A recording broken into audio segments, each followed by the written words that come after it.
Welcome back, Mrs. Mayo's artists. Again, I hope you're all well. Wish I was there with you, but we're just going to make this work. Today, we are going to continue our robot unit and create something called a collograph. Collograph robots, which is a lesson in printmaking. We're going to use found objects that hopefully you have in your home. If you are not able to create this, that is okay. This is something I hope you can do, but if not, we're gonna roll with it. So we're creating our collograph today, our robot collographs, with a cereal box, paper, which as I shared with you in my last video, you can be creative with. It could be a recycled bag, and glue, and scissors. If you don't have access to glue, you could use duct tape. You could use shipping tape. The only thing you're gonna have to be able to figure out is rolling it up and putting it on the back, which I will show you. There's also glue sticks. And if you don't have access to scissors, you could certainly tear, as I shared with you last video, with the paper bag. I love a torn edge. It adds like an organic, natural feeling to the image, and there's nothing wrong with that.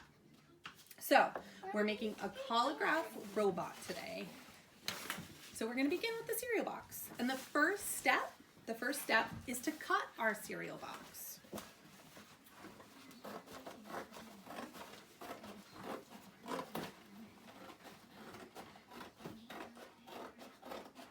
Notice, as I'm cutting, I'm doing it down the line of the rectangular prism.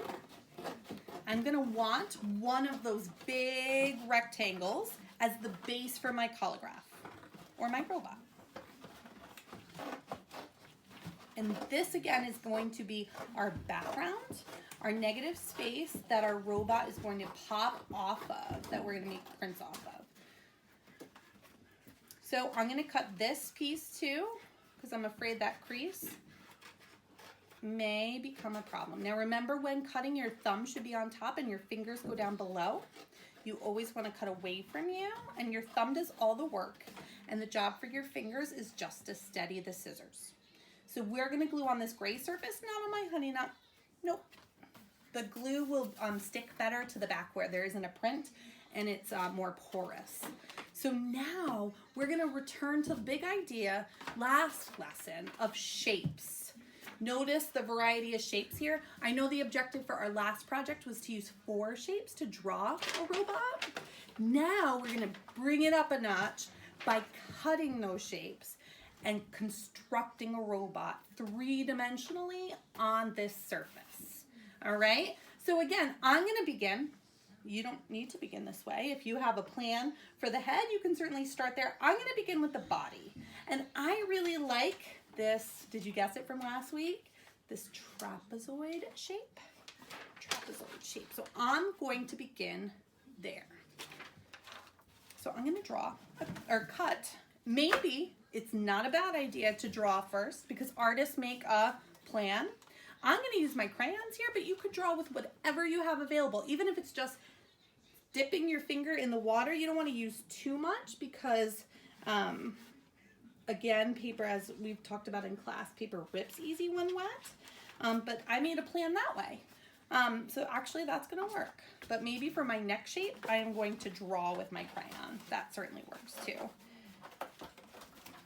I'm trying to go quickly, just like in class, for your time, but artists, remember, always take their time.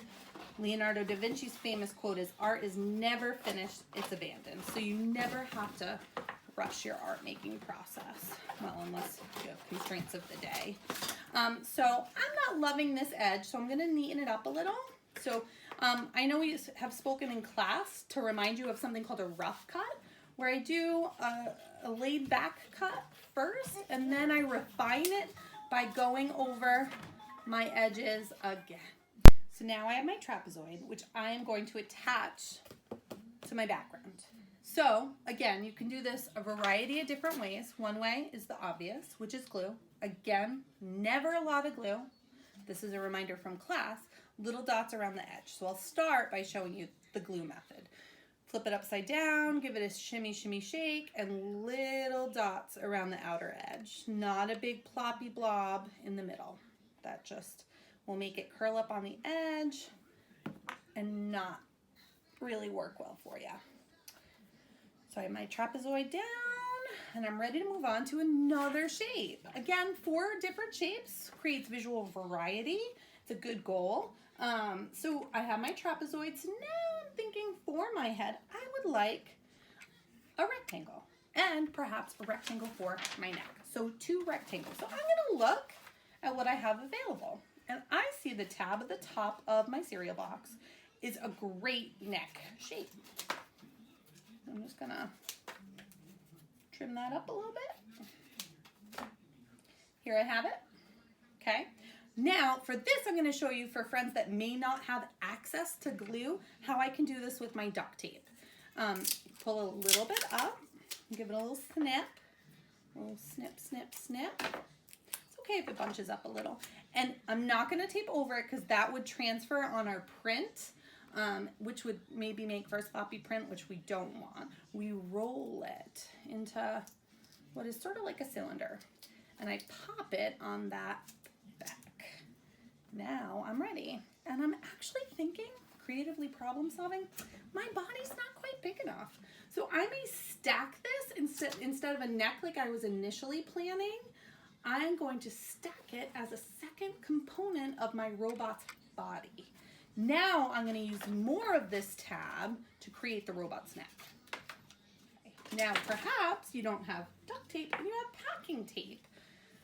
So I'll show you on this. You got to be careful of that sharp edge. Be very mindful of that.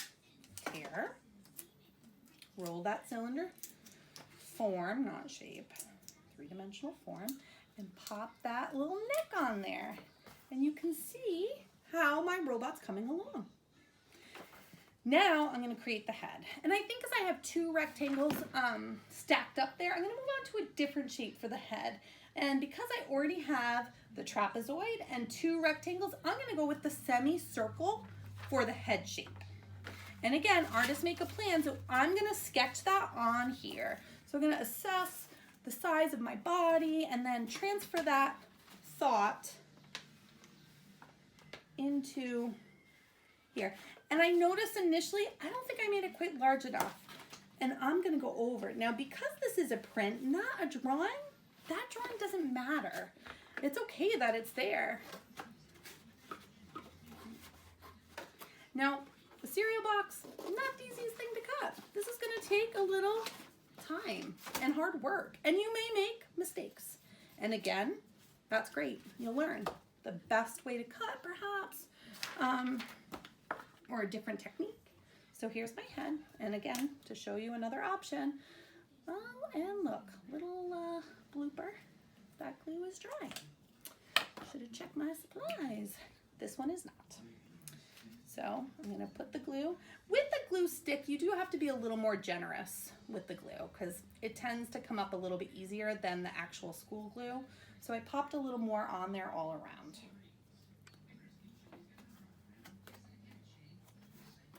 Coming along, friends. Loving it. Now I have to think about textures. That principle of design, textures. I want to make shapes within the eyes, but also perhaps some textures for the arms.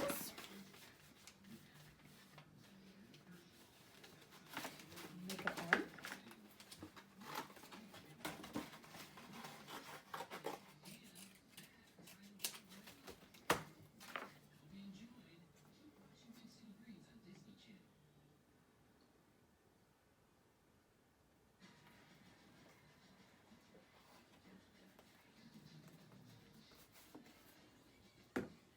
Right.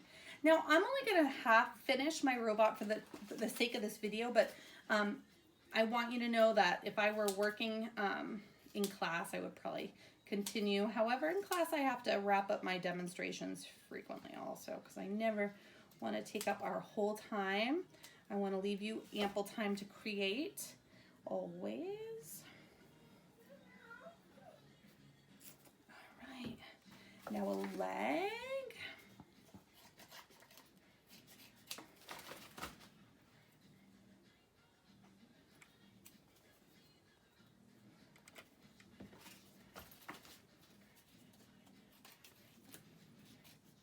gonna make an oval for a foot.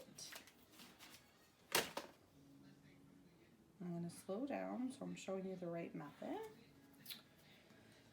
All right, now I'm gonna continue to make those shapes inside the face. And I think I just got glue on me. And add this little triangle inside. All right, and I'm gonna be creative and use parts that I see that I like the shape of. So this looks like a great little antenna there.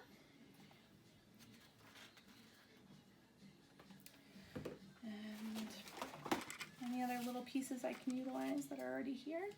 Yeah. Another trapezoid for a mouth.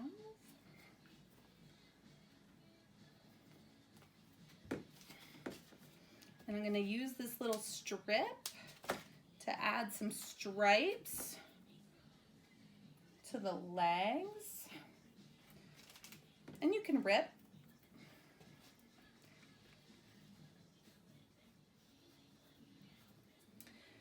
And I'm going to give it those eyes. So my favorite robot is WALL-E. I don't know if you've ever seen the Pixar film WALL-E, but WALL-E and Eva are just so inspiring and sweet. In that first 15 minutes or so of that film where it's just WALL-E working hard and discovering things, epic. It's coming. So now I'm going to show you how we're going to make our print. So give it time to dry. You're not going to rush the process as I am, but you're going to let your collagraph base dry. And then when you're ready, you can start to transfer that print. So, plain white paper on top. You gotta hold it with the hand you don't write with. And then the best thing to use is a crayon that doesn't have the wrapper on. So you could peel the wrapper off one of your crayons, or if you have crayons like this, you could use the flat end and begin rubbing. And you don't want to push down too hard.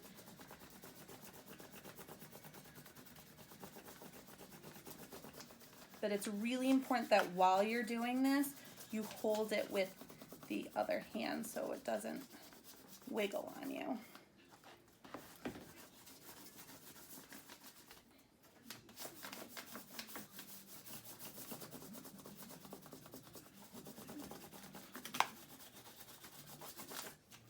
All right, it may stick because of the glue. But check it out, guys. I have my collagraph print of my robot that I created here, and you can make all different ones. And say you wish you had more textures here, you could continue to build and add and work that way. And on these, you could certainly take a moment to add, if you have available, some sequins. You know, Mrs. Mail likes the bling. I always love to add such things. Another thing many of you may have in your home, some tin foil. You can pack that down and put it on there and trace your finger over it and get some really cool things. Pushing down, wrapping it around, and then decorate this.